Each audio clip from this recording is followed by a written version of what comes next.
So we're going to get started. Good evening, everyone. Tonight we have a bit of a deep discussion. We'll try to keep it easy to understand and easy to follow, but this is going to be real Talmud study. So real Talmudic logic and some heavy duty Talmud study. So I think it's going to be fun, but it might be a little bit deeper than usual. So hopefully it's going to be all right. So the first thing I'd like to point out is that if you open any page in the Talmud, the first thing you're going to notice is the debates. You'll notice how any topic that you look into, any issue that the Talmud speaks about has multiple opinions. You know, they say the joke, if you have two Jews, you have three opinions. Where does that joke come from? Comes from the Talmud, most probably, because the Talmud, no matter the issue, there's always a difference of opinion. There's always a debate. There's always a back and forth. And you'll see that on every single page of the Talmud. Tonight, I would like to explore a few different topics, a few different debates in the Talmud. And these debates are going to be by the same rabbis and the same scholars, the same Talmudic sages. And what we're going to try to do is show how you could have these debates across different topics and different issues, but because the debates are with the same scholars, we're going to try to find, and we're going to look to find the underlying logic and the underlying reasoning which might explain their position on these various topics. So again, you'll find the same rabbi on completely different issues, completely different topics. And we're going to try to show, and we're going to try to find is how these, even though the topics are not necessarily related, but the logic and the position that they take are directly related, and you could find this unified reasoning and logic across topics that are seemingly not related at all. This is a very interesting approach to studying the Talmud, because when we study in this way, we need to make sure that we're really getting to the core of the debate, and we're getting to the core of the issues. Because it's only if we get to the real bottom of the issue that we could try to find the underlying reason. What is making this sage? What is making this Talmudic scholar have this position? What is making him have this opinion? So going really deep, we could find what is the underlying idea, and then try to apply that and see this same reasoning and same logic in other areas. So it really helps us, and it really forces us to look really deep into the issues and to try to find the core and what's beneath the surface. So besides for studying the Talmud on a basic level, we're going to get to the real depth of the issues. So that's what we're going to try to do tonight. Okay, so we'll have a few examples which are going to cover a few different issues, a few different topics, which I think are all interesting in their own right. And the first thing I'd like to point to is the rule, the Torah rule, the Jewish rule that when it comes to a question of which way to follow, we follow the majority. Okay, so this is pretty basic, and this is pretty universal. You find this in law today, in secular law, and probably most developed countries. The majority rules. But where does this come from? Perhaps the earliest place where it's recorded, probably the earliest place where it's recorded is in the Torah. And if you look into your text sheet, we have a short 2 lines, and this is from a very famous commentary named the Rambam, or Maimonides, lived about 1,000 years ago. Recently, we've been seeing many of his many texts written by Maimonides. So here's another one. So you can see it as text number 1 on your pages. Again, it's jewishiceland.com/download. You can check it out, and I'll read it out loud. It goes like this. When a court reaches a split decision, some say that the defendant is not liable, and others say that he is liable. We follow the majority. This is a positive mitzvah of scriptural origin, as Exodus 23:2 states, follow after the inclination of the majority. Okay, so these are the words of Maimonides based on the words of the Torah.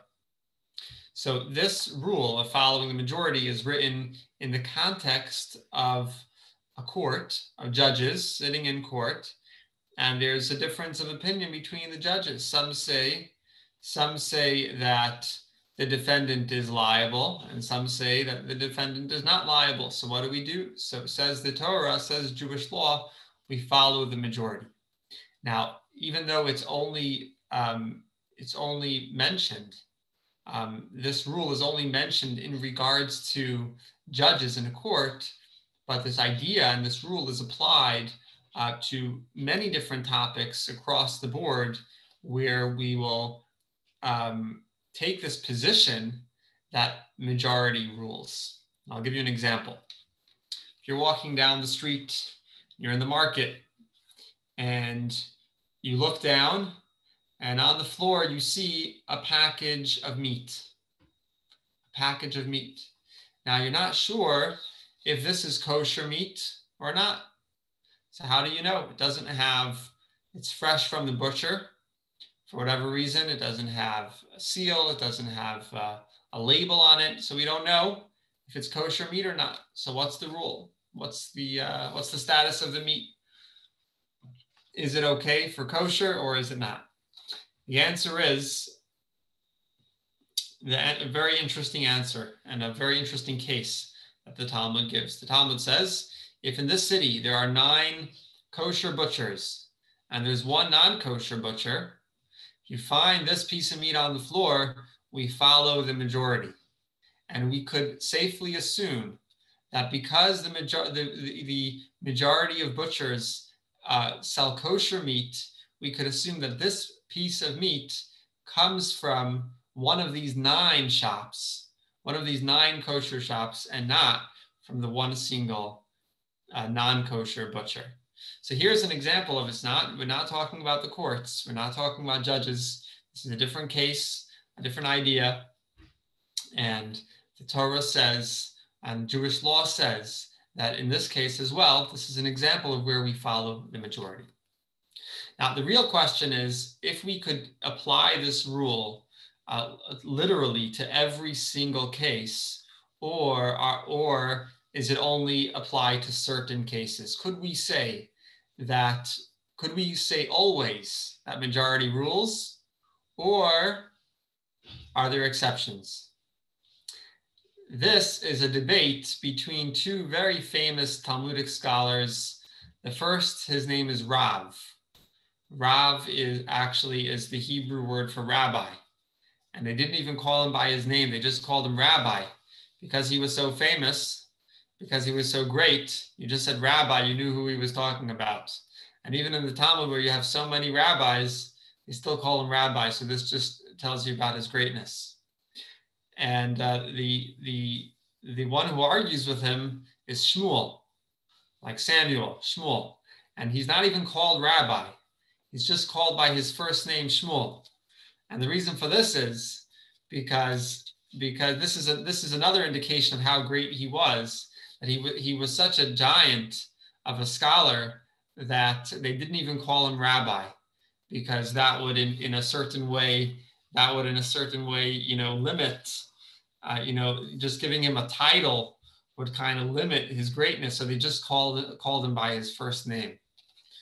So maybe this says something about Iceland, because Iceland we go by a first name basis for the most part, even for the prime minister, the president. So maybe this shows something about the greatness of the Icelandic people. Okay, so do we always say that majority rules or not? So Rav, he says yes, the majority rules. It makes sense. If you have an uncertainty, you don't know which way to go, follow the majority.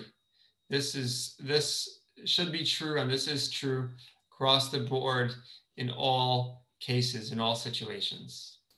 Shmuel argues, and Shmuel says something very interesting. He says we always follow the rule that majority wins, except for financial matters. Okay, so when it comes to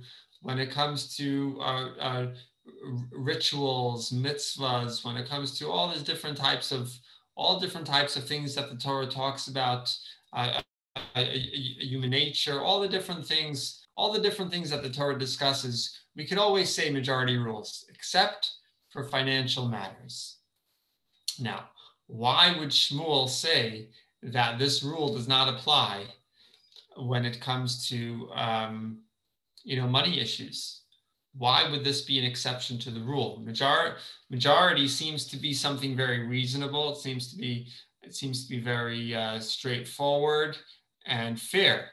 So why would Shmuel say? What could Shmuel's reason be for arguing with Rav and for saying that the rule of majority does not apply to financial cases?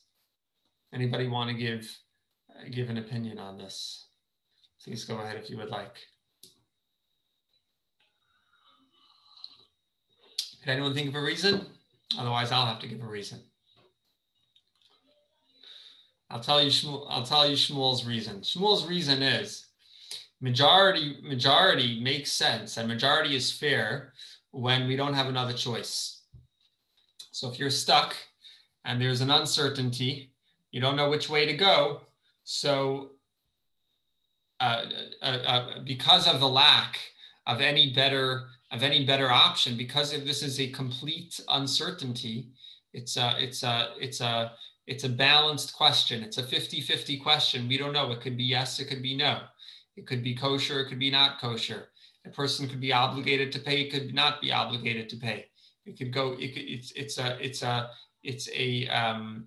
an equal scale, right? We don't know. It's a real question. It's a 50-50 question.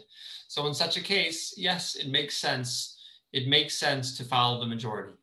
But Shmuel says that in financial matters, we don't need to say that, because we have other rules, and we have other factors and other logic that is working for someone's. It's working in someone's favor.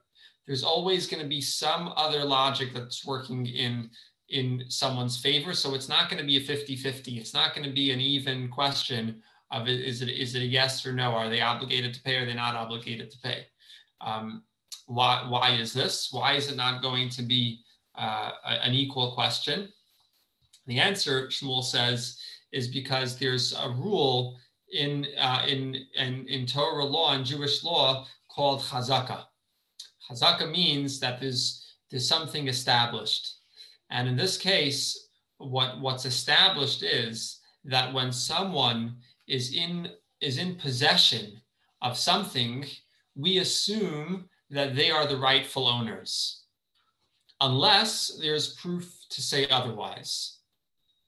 So if I have money in my wallet, I don't need to prove that the money belongs to me. If it's in my wallet, we could safely assume that the money, it belongs to me, and I'm the rightful owner of everything in my wallet.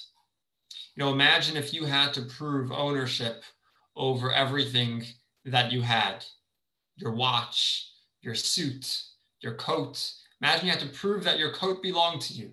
It's impossible.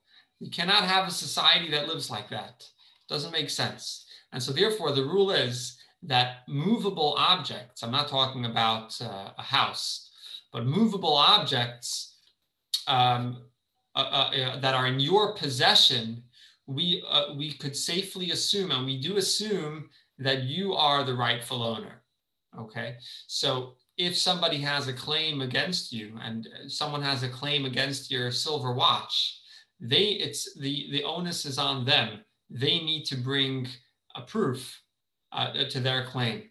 So you're innocent until proven guilty. Okay, so if there's a question about your watch, whether it belongs to me or whether it belongs to you, Shmuel says we're not going to think about majority rules. We're not going to start to try to figure out. We're not going to try to answer the question that way. What we're going to say is, it's in your possession. It belongs to you. Bring proof otherwise. Okay, so that's why Shmuel says that whenever it comes to financial matters, there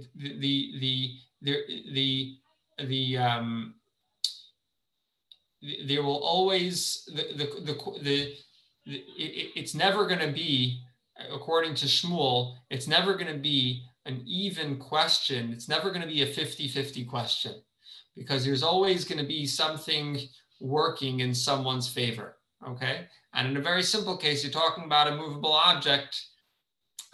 It's the person who's in possession of the money. It's a monetary case. It's a financial case. It's a question of who owns the money, who does it belong to, who has to pay. So the general answer is that if the money is in your bank account, then it's yours.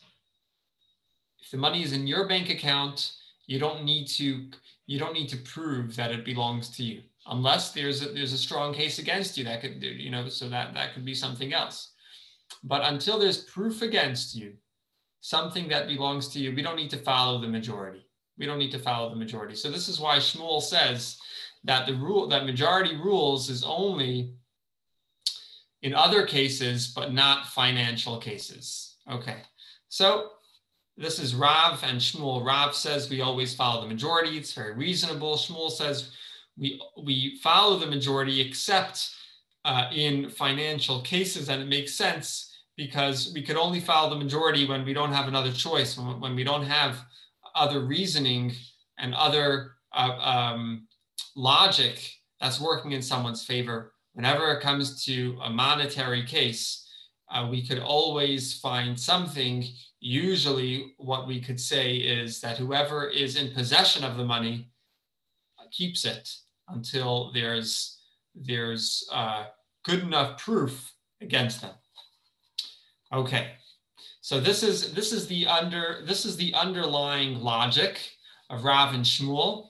And now that we understand this difference between Rav and Shmuel, now I will attempt to show you how two seemingly unrelated debates in the Talmud are both dependent on this issue. So I'm going to show you how, and we're going to study together, and we're going to see how Rav and Shmuel debate two seemingly unrelated issues, but it's because of their position about majority rules, whether it's applied across the board or not.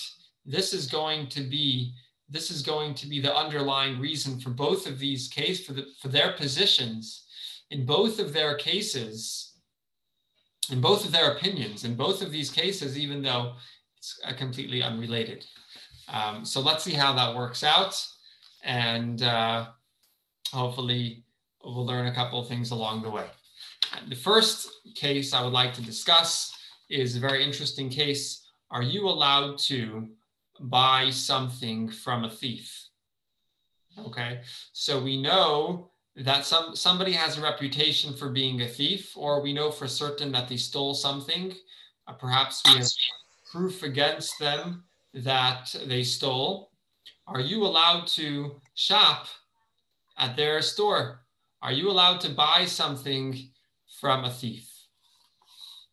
What's the answer? Anybody know?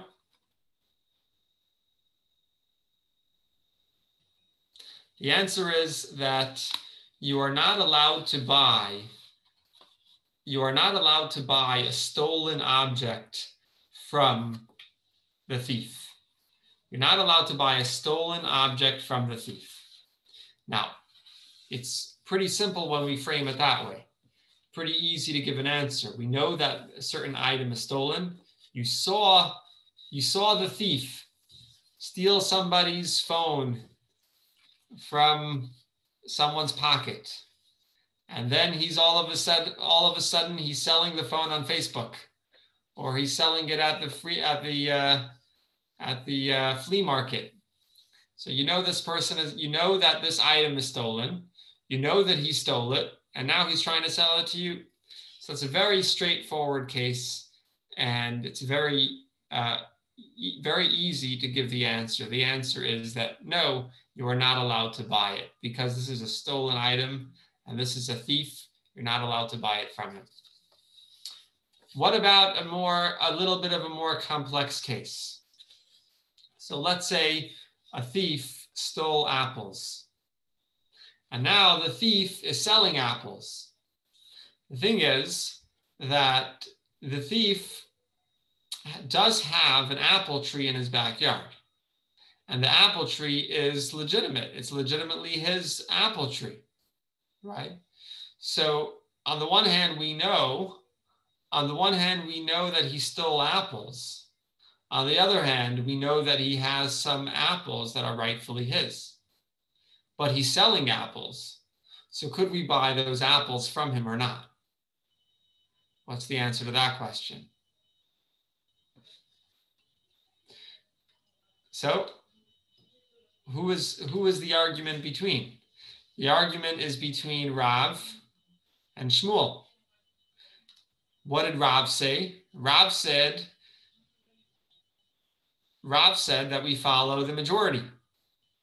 So in this case, how would we apply this reasoning to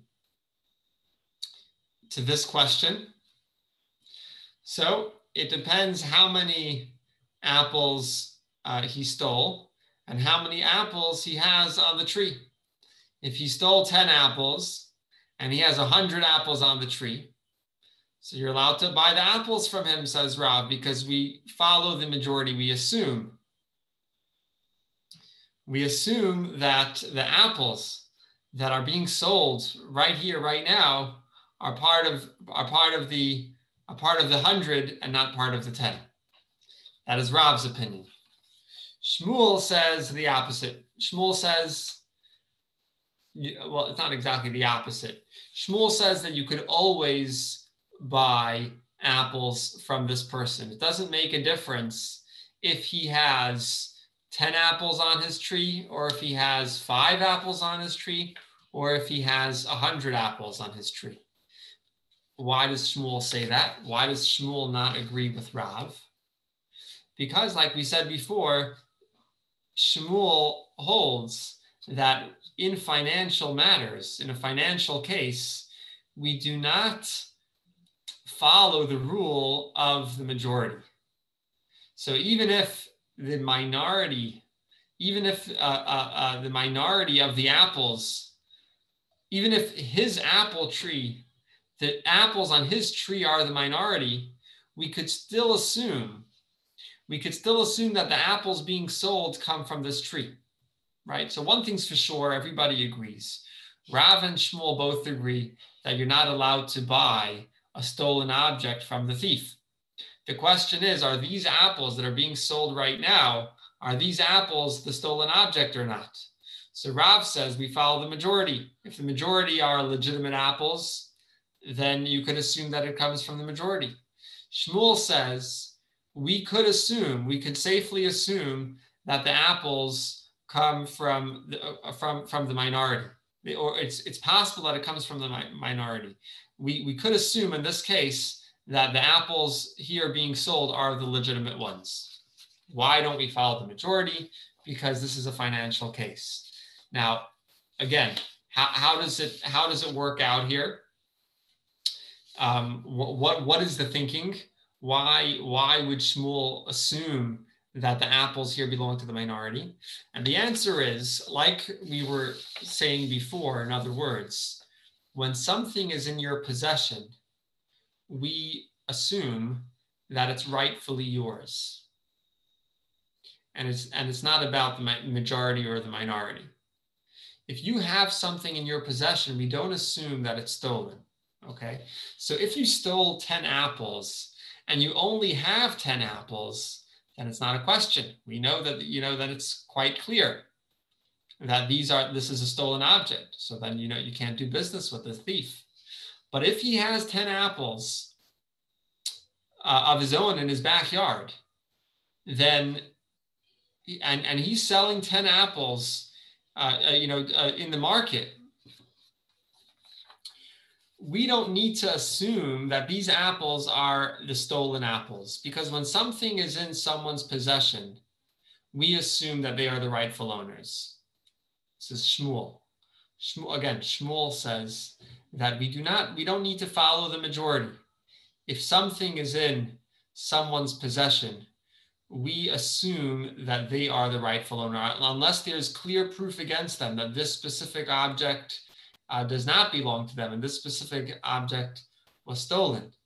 But if we don't have any specific proof, if we don't have a case against them, majority doesn't matter. We don't pay attention to the majority. We don't pay attention to the minority. That's not important. Is it an object that they have possession over? We could assume that it's theirs. Okay. So the thief is selling apples. You don't know if you could buy it or not. So Rav says it depends. What is the majority? Are the majority legitimate apples, or is the majority stolen apples? And if you know the answer to that question, you could purchase the apples. Shmuel says it does not make a difference. Even if the majority are stolen apples, you are still allowed to shop and do business with this thief, because if he's in possession of the apples, we could safely assume, and we do assume, that they are rightfully his. Okay, so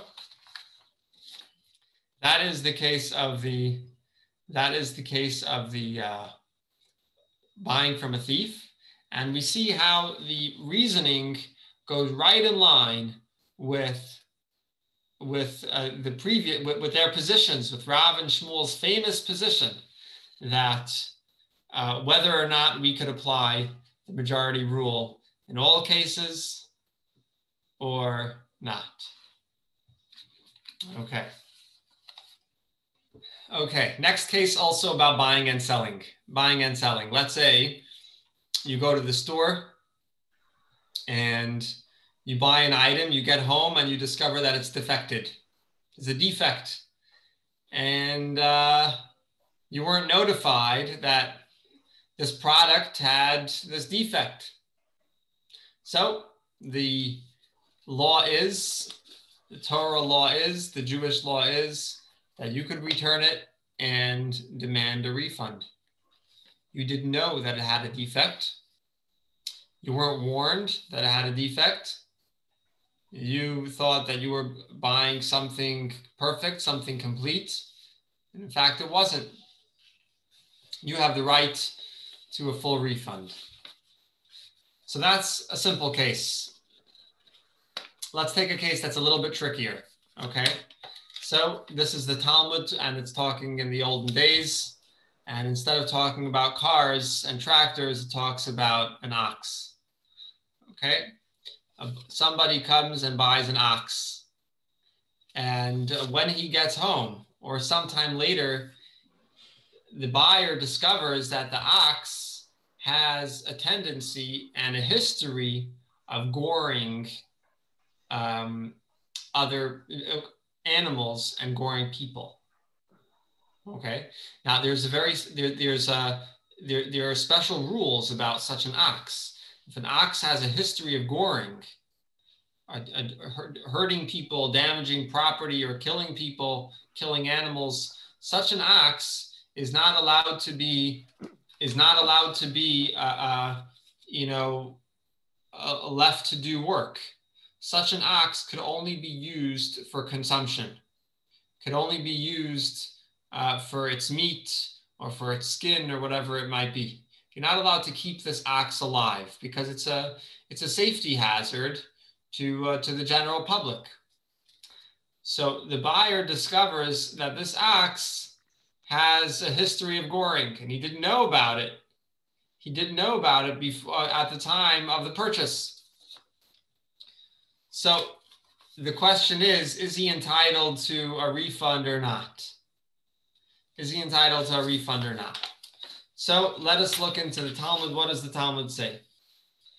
Well, before we look at the text, let's just give the two sides of the argument. What is the buyer? What is the buyer's claim? What's the seller's claim in this case? The buyer says, "You ripped me off.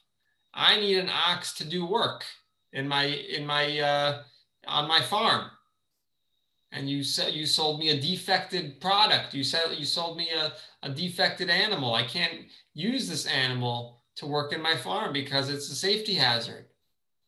That's the buyer's claim. What's the seller's claim? I'm selling the meat. I'm selling the skin. It's take it or leave it. I didn't buy it to work with it in a farm. I'm selling it for its meat. So that's the claim of the seller. What's your opinion? Anybody want to give an opinion? Who's right? Who wins?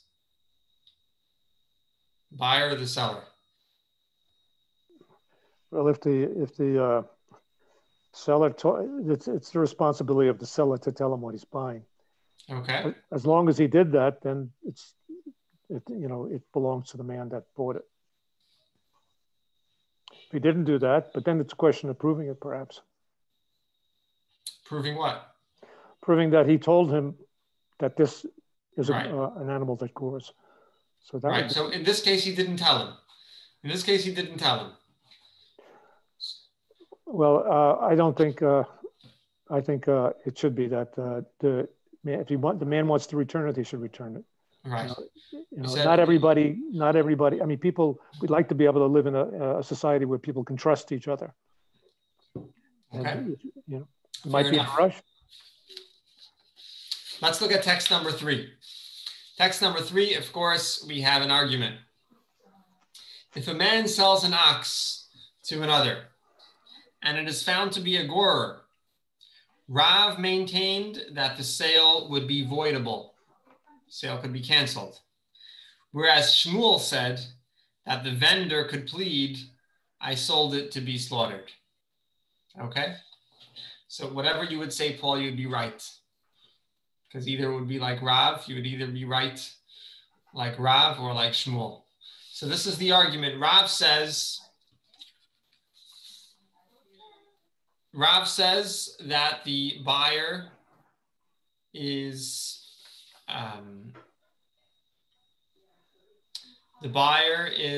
allowed to could demand a refund. And Shmuel argues and says, no, the seller has a good claim. The seller is saying, I sold it for slaughter. I sold it for the meat. And so he doesn't have to give back the money. Okay. Here again, Rav and Shmuel are taking their familiar positions. Okay, we're going to show how this argument, the underlying reasoning for this argument, is actually the same as the previous debate. Okay, what is the reasoning in this case? So according to Rav holds that the ox could be returned and that the buyer is entitled to a full refund. Why does Rav say that? Because Rav says we follow the majority. Most people, at least in those days, most people who buy oxen are using it for their farms. They're using it to plow, they're using it for other work, whatever it might be. And so the buyer has a fair claim. He's saying, you should have warned me. Most people go shopping for an ox. They're looking for a tractor. They're looking for something that could plow the field. I don't have to tell you that I need it for my field. This is what most people do. So therefore, Rav says the buyer is entitled to full refund because he didn't get what he didn't get what because he got a defected item. And Shmuel says we do not follow. This is a financial case. This is a money matter, and therefore we don't follow the majority. Yes, the majority of people might be buying oxen for the purpose of working in their field, but Shmuel says we don't follow the majority. We don't follow the majority. We only follow the majority when when we don't have any indication of where the case is going. If we don't have anything supporting either party, and in this case, where is the money? The money is in the hands of the seller. So without any additional clarity or without any additional details or proof in this case, Shmuel says he's in possession of the money. We're not taking the money away from him. We do not follow the majority. We don't say that just because most people buy it for the farm and most people buy it for the work, so he's entitled to a refund. Shmuel says no. This person has the money. They hold the money. They continue to keep the money, and they continue to have ownership over that money until there could be a case against the seller. So this is the underlying logic. Let's look at this. Let's see this in the words of the Talmud, and this is text number 4. Rav, who said that this was a voidable purchase, maintained that we decide according to the majority of cases, and the majority of people buy for field work. Shmuel, however, said that the vendor might plead against him, it was for slaughter that I sold it to you, and that we do not follow the majority. For we follow the majority only in ritual matters, but in monetary cases, we do not follow the majority. Okay, so just a quick recap. We have this famous and important fundamental disagreement between Rav and Shmuel, whether we follow the majority or not. Rav says we always do. Shmuel says we do, except for in financial cases. And this turned out to be the underlying reason between two seemingly unrelated cases. The first case was purchasing something from a thief, whether or not you could purchase something from a thief when you know that this is an item that it could be stolen, and it could also be it could also be legitimately his.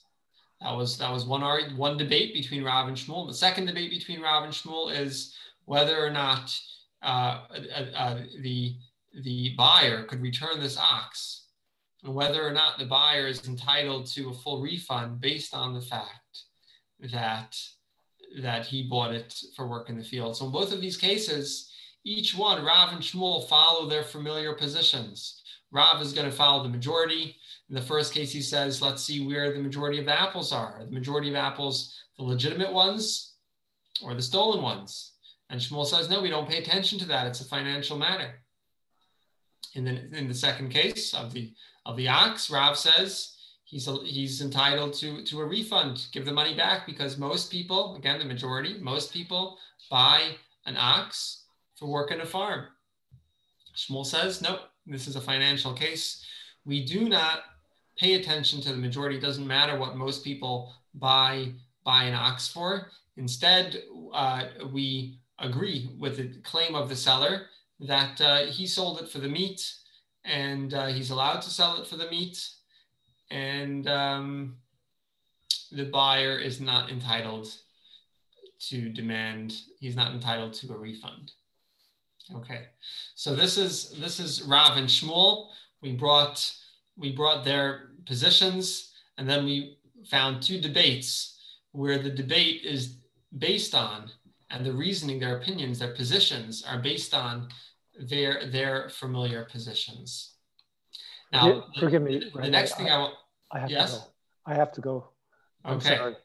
Thank you for joining us, Paul. Okay, thank you and good night. Okay. So the next thing I want to do is the opposite. The next thing I want to do is the opposite. First, see the cases. First, learn the cases, and then after that, try to figure out what is the underlying reasoning. So we're going to do this exactly the opposite to what we did before. Before we gave the underlying logic, we gave the reasoning of Rav and Shmuel, and then we were able to see how in these two cases they followed their familiar positions. Now we'll do the opposite. First, we're going to study two cases, and then we're going to try to find what are the similarities between them. What might be the underlying logic between these two cases. Okay, and we're going to start with the story. We're going to start with the story, and the story is in text number 5. Text number 5, we have a story that says like this: Rabbi Yehuda, Rabbi Yossi, and Rabbi Shimon were sitting, and Judah was the son of someone who converted to Christianity. Judah was sitting near them. Rabbi Yehuda commenced the discussion by observing, "How fine are the works of this people," referring to the Roman people. Now, in those days, the Romans were in control of Israel, and they were oppressing the Jewish people. So the first thing Rabbi Yehuda says in this conversation, he says, "How fine are the works of this people," referring to the Roman people. They have made streets, they have built bridges, they have erected baths. Rabbi Yossi was silent. Rabbi Shimon ben Yochai answered and said, "All that they made for themselves. They built marketplaces to set harlots in them, baths to rejuvenate themselves, bridges to levy tolls for them." That's what Rabbi Shimon said. Rabbi Shimon said they just don't praise them. They were just doing it for themselves. Now, Judah, who was the one who left Judaism, went and related their talk, which reached the government. The government decreed, Rabbi Yehuda, who exalted us, shall be exalted.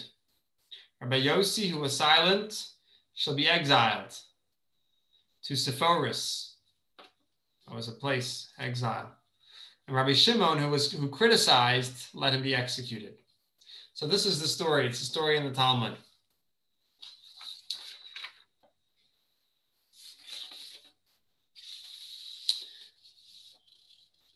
So we have a disagreement here. If you look at the story, you'll notice a disagreement. You have Rabbi Yehuda. Rabbi Yehuda is willing to praise and to compliment the enemy. Rabbi Yehuda is willing to compliment and praise the Romans. And Rabbi Shimon argues with him. Rabbi Shimon says, no, it's not fair to praise them and to compliment them because they did it for themselves. They're just being selfish. They don't deserve praise, and they don't deserve to be exalted and to be complimented. They don't deserve that. So this is one disagreement between Rabbi Shimon and Rabbi Yehuda. This is one disagreement between them. Let's look at a second debate between the same rabbis, the same Torah scholars, the same Talmudic scholars, and then we'll try to find what is the underlying reasoning that they're using in both of these arguments. So the next debate is going to be about doing work on Shabbat. And the mitzvah, the Torah commandment is not to do not to do work on Shabbat. And the work that we're going to be talking about right now specifically is plowing the field. So plowing, according to the Torah, is prohibited on the day of Shabbat. It's considered to be work, and therefore you're not allowed to plow. Now, here's the question. Am I allowed to drag a heavy piece of furniture across my garden? Now, I know that by dragging a very heavy piece of furniture across the garden, it's going to tear apart the earth. It's going to make a ditch. And in a way, I'm plowing my garden, with this piece of furniture. So even though that's not what I'm trying to do, what I'm trying to do is just to transport this piece of furniture from one side to the other side. But at the same time, I'm automatically, in a certain way, I'm automatically plowing the field at the same time. So is that permitted or not? Am I allowed to drag a bench or a heavy table across the garden or not? So let us look at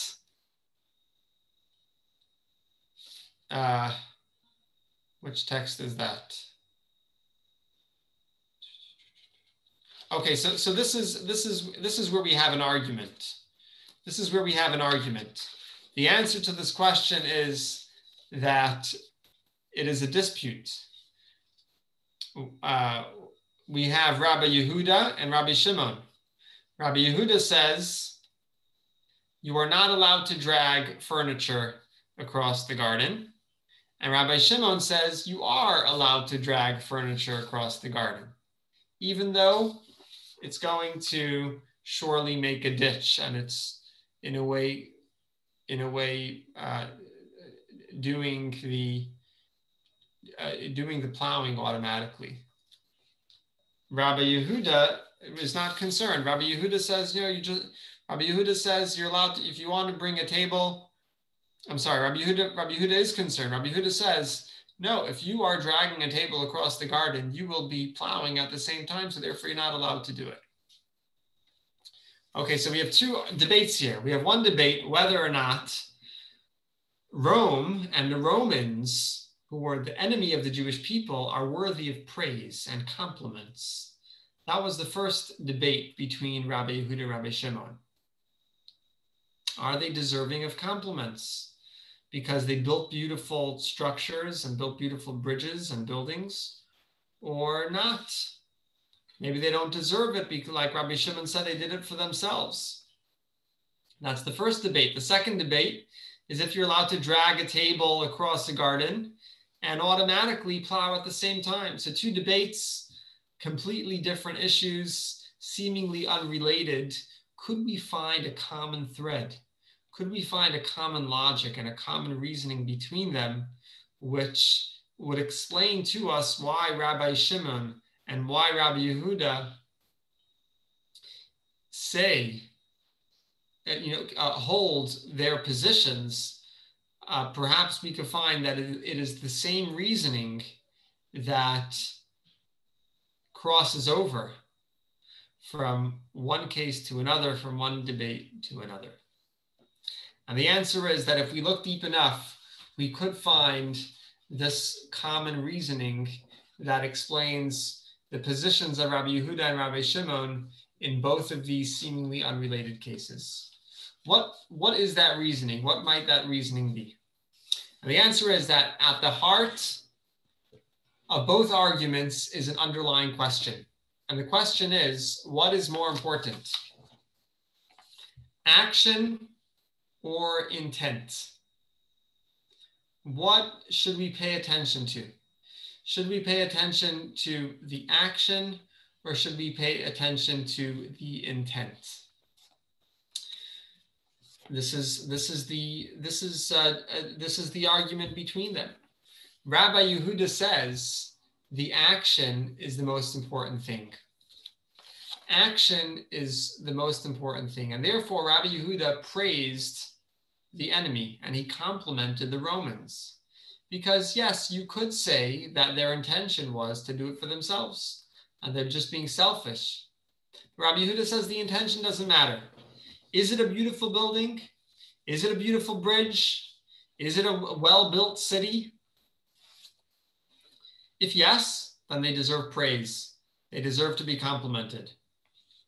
Because the action is what's important. It's not about the praise. And Rabbi Shimon says the opposite. Rabbi Shimon says the intention is what's most important. And therefore, it doesn't make a difference how beautiful these buildings are. It doesn't make a difference how strong these bridges are and how well built these cities are. If they did it for themselves, for selfish purposes, they don't deserve praise.